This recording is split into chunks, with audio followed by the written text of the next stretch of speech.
भारत में ऊर्जा की कहानी तेजी से बदल रही है। कोयले और तेल से आगे बढ़कर देश अब सोलर और विंड एनर्जी की तरफ बढ़ रहा है। हर उद्योग के सामने सवाल है, ऊर्जा सस्ती कैसे हो, साफ कैसे हो और सस्टेनेबल कैसे हो।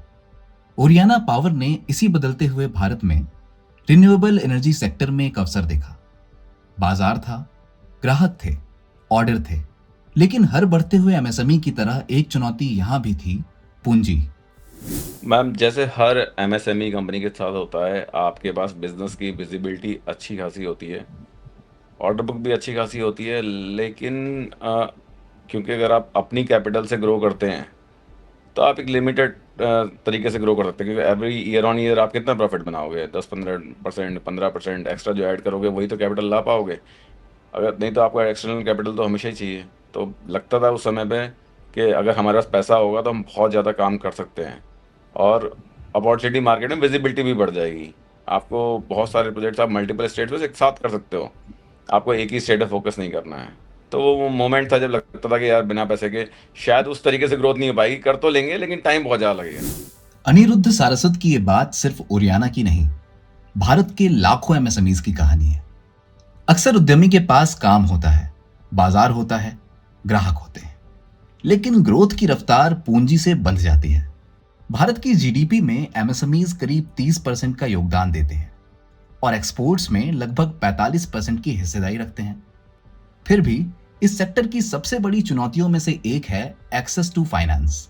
कई एस्टिमेट्स बताते हैं कि भारत के एमएसएमई सेक्टर में क्रेडिट गैप लाखों करोड़ रुपए का है। यानी सपने बड़े हैं, लेकिन कैपिटल तक पहुंच अभी भी आसान नहीं है। इंडिया में 6.2 करोड़ एमएसएमई रजिस्टर्ड है, मोर देन दैट, ठीक है। और अगर आप क्रेडिट गैप देखें तो 20 से 25 लाख करोड़ का क्रेडिट गैप है।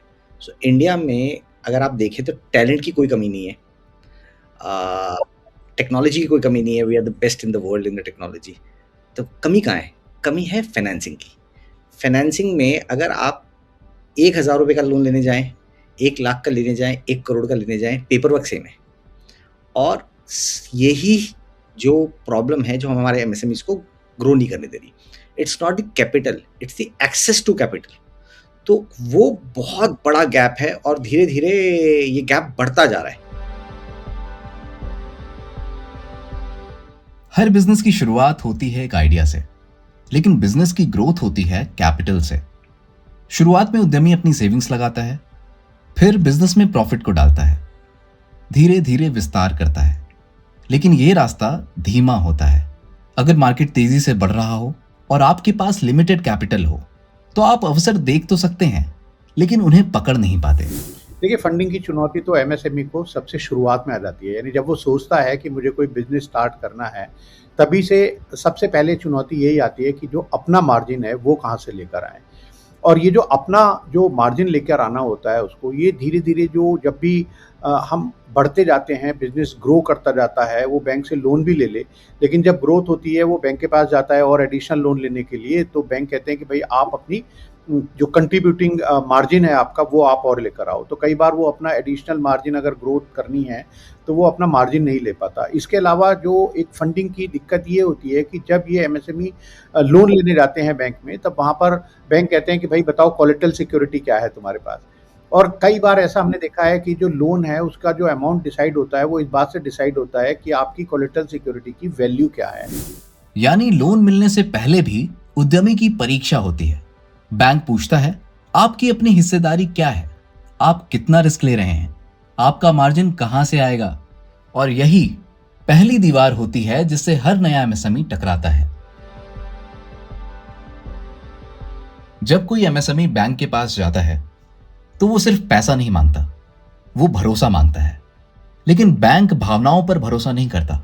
बैंक देखता है balance sheet, repayment record, debt equity ratio, cash flow, collateral और सबसे अहम फाइनेंशियल क्रेडिबिलिटी। जब भी आप बैंक के पास शुरुआत में जाते हो, जब आप बिजनेस के अपने नए उसमें होते हो, तब आप जाते हो तो आपकी क्रेडिबिलिटी नहीं होती है मार्केट में। क्रेडिबिलिटी इन द सेंस आप काम तो अच्छा करते हो, लेकिन एक financial credibility kind of thing होती है कि आपने पहले लोन लिया हुआ है, उस लोन को रिपे किया हुआ है, या फिर आपकी बैलेंस शीट में वो दम है कि वो लोन जब उस बुक्स में जाएगा तो आपका डेट इक्विटी रेशियो तो ही हिल जाएगा, या फिर कोई आप बड़ा प्रोजेक्ट देने जा रहे हो, उसके लिए बैंक बड़ी फंडिंग कर दे, क्या आप उस प्रोजेक्ट को संभाल पाओगे? यही एमएसएमई फाइनेंसिंग की असली जटिलता है। उद्यमी कहता है मेरे पास काम है, बैंक कहता है प्रूफ दिखाइए। उद्यमी कहता है मेरे पास ऑर्डर है, बैंक कहता है कैश फ्लो बताइए।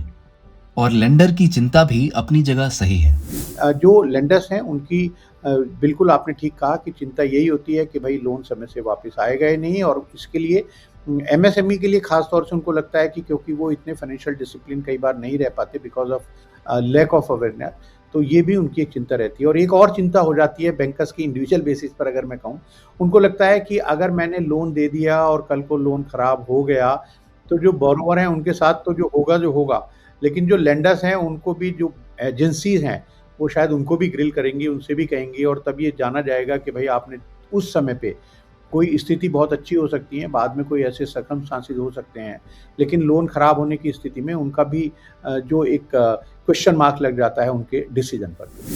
यानी फंडिंग सिर्फ बिजनेस की ताकत पर नहीं मिलती, फंडिंग मिलती है ट्रस्ट पर, और ट्रस्ट बनता है डिसिप्लिन से। सबसे पहले बैंक तो एक इंस्टीट्यूशन है ना, वो लोन किस बेसिस पे देगा? अगर हमारा लेंडिंग सिस्टम देखें, वो चल ही गलत रहा है अभी तक। हमारा लेंडिंग सिस्टम आपके पास अगर कोलेटरल है या आपको पहले लेंड हो चुका है तो उसी पे होना चाहिए, पर इसी पे अब गेम चेंजर हो गया है। गवर्नमेंट ने इसको आइडेंटिफाई कर लिया है कि ये बहुत बड़ा प्रॉब्लम है, सो लेंडिंग का पैटर्न चेंज करना पड़ेगा। तो गवर्नमेंट और एनपीसीआई विच इज़ एनबीबीएल, उन्होंने एक प्रोडक्ट लॉन्च किया है, और ये एनपीसीआई वही है जिन्होंने यूपीआई, फास्टैग और नैच, आईएमपीएस चलाते हैं। उन्होंने एक नया प्रोडक्ट लॉन्च किया, और बीबीपीएस चलाते हैं। नया प्रोडक्ट लॉन्च किया है, उसका नाम है भारत कनेक्ट फॉर बिजनेस। अब भारत कनेक्ट फॉर बिजनेस क्या है? भारत कनेक्ट फॉर बिजनेस है इनवॉइस बेस्ड लेंडिंग। तो अगर आपके पास रिसीवेबल हैं, पेबल हैं, तो आपको इनवॉइस के बेसिस पे ही लेंड होगा। बहुत लोगों को लगता है कि प्रॉफिटेबल बिजनेस को फंडिंग की जरूरत क्यों पड़ेगी, लेकिन एमएसएमई की गणित अलग है। अगर 5 करोड़ का टर्नओवर है और 10% प्रॉफिट है तो प्रॉफिट हुआ 50 लाख। अब अगले साल बिजनेस को बढ़ाने के लिए आपके पास एडिशनल कैपिटल सिर्फ 50 लाख है, लेकिन अगर प्रोजेक्ट साइज करोड़ों में है तो ये कैपिटल ग्रोथ को तेज नहीं कर पाएगी। अगर आप नॉर्मल तरीके से ग्रो करते हो तो वो पॉसिबल नहीं है कि आप 10%, 15% से ज़्यादा ईयर ऑन ईयर ग्रो कर पाओ। मैं आपको छोटा सा एग्जांपल देता हूँ। अगर आपका टर्नओवर 5 करोड़ का है, 5 करोड़ में आप 10% प्रॉफिट भी करते हो, 50 लाख रुपए कमाते हो, अगले साल में आपके पास सिर्फ 50 लाख ही एडिशन है। अब 50 लाख एडिशन में आप कितना काम आगे कर पाओगे? जब तक आपको ज़्यादा कैपिटल नहीं मिलेगी, आपका 20-25 करोड़ का टर्नओवर होगा, तब भी अगर आपको 10% प्रॉफिट है तो आप 2.5 करोड़ रुपए इकट्ठा आपके साथ हो सकता है टर्नओवर, अगर आपको 25 करोड़ रुपए का है तो आपको ये कमी तो हमेशा रहेगी टर्नओवर की और उसकी। आपको धीरे धीरे करके अपने आप को ग्रो करना है, जहाँ पे आप कैपिटल लेते आओ, आप इक्विटी की कैपिटल लेके आओ, फिर डेट आप बैंक से लो, और डेट इक्विटी के एक रेशियो के हिसाब से आप ग्रो करो। यही वजह है कि ग्रोइंग एमएसएमई को एक्सटर्नल कैपिटल चाहिए, कभी वर्किंग कैपिटल के लिए, कभी प्रोजेक्ट एग्जीक्यूशन के लिए, कभी इक्विपमेंट के लिए, और कभी नए मार्केट्स में विस्तार के लिए। बिजनेस में एक अजीब स्थिति आती है। काम बहुत है, ग्राहक तैयार है, ऑर्डर बुक मजबूत है, लेकिन कैश कम है। कच्चा माल खरीदना है, बैंक गारंटी लगानी है, प्रोजेक्ट एग्जीक्यूट करना है, लेकिन पेमेंट बाद में आना है। यही वर्किंग कैपिटल का दबाव है। ओरियाना ने एक ही रास्ते पर भरोसा नहीं किया। जहां लोन की जरूरत थी, डेट लिया। जहां ग्रोथ कैपिटल की जरूरत थी, इक्विटी लाई। और जब कंपनी अगले स्तर के लिए तैयार हुई तो एसएमई आईपीओ का रास्ता चुना। ये सिचुएशन अक्सर बिजनेस में रहती है। ऐसा नहीं कि एक सिचुएशन एक बार आई होगी, ये सिचुएशन हमेशा बिजनेस में बनी रहती है, क्योंकि आप जब भी आप बिडिंग वगैरह करते हो, टेंडर्स वगैरह डालते हो या फिर कोई काम करते हो, तो आपके पास ऑर्डर्स ज़्यादा होते हैं और उसकी आपकी वर्किंग कैपिटल कम होती है। अब इसको मल्टीपल टाइम्स ये सिचुएशन आई है, लेकिन हर बार हम लोगों ने जहाँ पे डेट की ज़रूरत थी वहाँ पे डेट लिया बैंक से, जहाँ पे इक्विटी की ज़रूरत थी वहाँ इक्विटी ली बैंक से इन्वेस्टर्स से इक्विटी ली, और फिर हमने एसएमई आईपीओ भी किया था अपना, और उसके बाद भी अगेन हमने फंड रेज किया था। तो जब हमें ज़रूरत लगती है कि अब हमें ग्रोथ को नेक्स्ट लेवल लेके जाना है, तो हम अपनी इक्विटी वो लेके आते हैं और डेट को लेके आते हैं और फिर आगे बढ़ते हैं। हर एमएसएमई के सामने एक बड़ा सवाल आता है, लोन लें या इक्विटी। डेट का फायदा है कि ओनरशिप आपके पास रहती है, लेकिन रीपेमेंट प्रेशर होता है। इक्विटी का फायदा है कि कैपिटल आती है और ग्रोथ की स्पीड बढ़ जाती है, लेकिन ओनरशिप डाइल्यूट होती है। इसीलिए सही रास्ता बिजनेस की स्टेज पर निर्भर करता है। शुरुआती दौर में किसी भी एमएसएमई को जो सबसे अच्छा, सुलभ और सही जो फंडिंग पॉसिबिलिटी है वो लोन के रूप में ही मिलता है। एक बार आपका बिजनेस बढ़ जाता है, आप एक लेवल पे पहुंच जाते हैं, 100 करोड़ से ज़्यादा आपकी टर्नओवर हो जाए, आपका जो प्रॉफिट है वो आपको लगे कि हाँ 5-7 10 करोड़ का आपका प्रॉफिट हो हर साल, जबकि जो बेसिक कंडीशन है वो काफ़ी कम है इससे, मतलब 1 करोड़ का प्रॉफिट भी अगर होगा तब भी आप एसएमई आईपीओ ला सकते हैं। ओरियाना पावर के लिए लिस्टिंग ग्रोथ एक्सेलरेटर बनी। 2023 में हमने लिस्टिंग कराई थी। अगर लिस्टिंग नहीं हुई होती तो ओरियाना को इस स्टेज पे आने में अभी 5 साल और लग जाते, 7 साल और लग जाते। यानी सही समय पर मिली पूंजी सिर्फ पैसा नहीं होती, वह समय बचाती है, क्रेडिबिलिटी देती है और कई बार कंपनी को कई साल आगे पहुंचा देती है।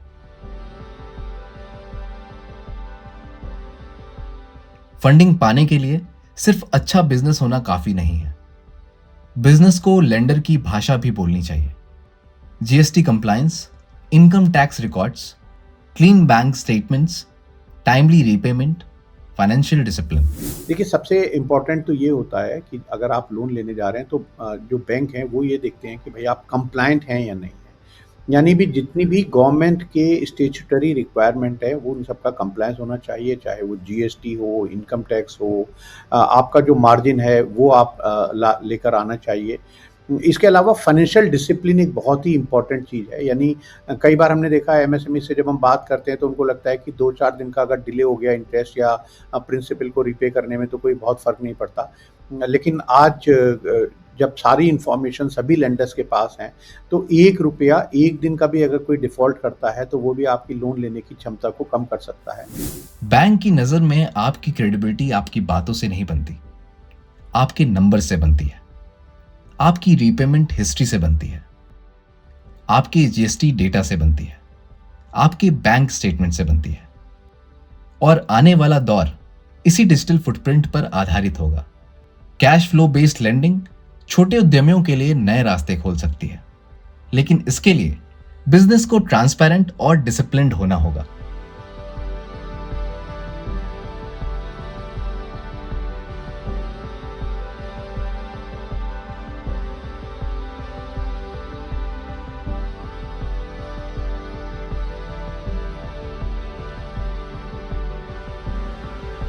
हर एमएसएमई की यात्रा में एक ऐसा मोड़ आता है जब सपना और संसाधन आमने सामने खड़े हो जाते हैं। सपना कहता है आगे बढ़ो, संसाधन कहते हैं रुको। जो उद्यमी इस दूरी को सही पूंजी से भर देता है वही अगले स्तर तक पहुंचता है। ओरियाना पावर की कहानी हमें यही सिखाती है। सिर्फ ऑर्डर मिलना सफलता नहीं है, उन ऑर्डर्स को समय पर सही गुणवत्ता के साथ पूरा करने की क्षमता ही असली सफलता है। और इस क्षमता को मजबूत बनाती है सही समय पर मिली सही पूंजी।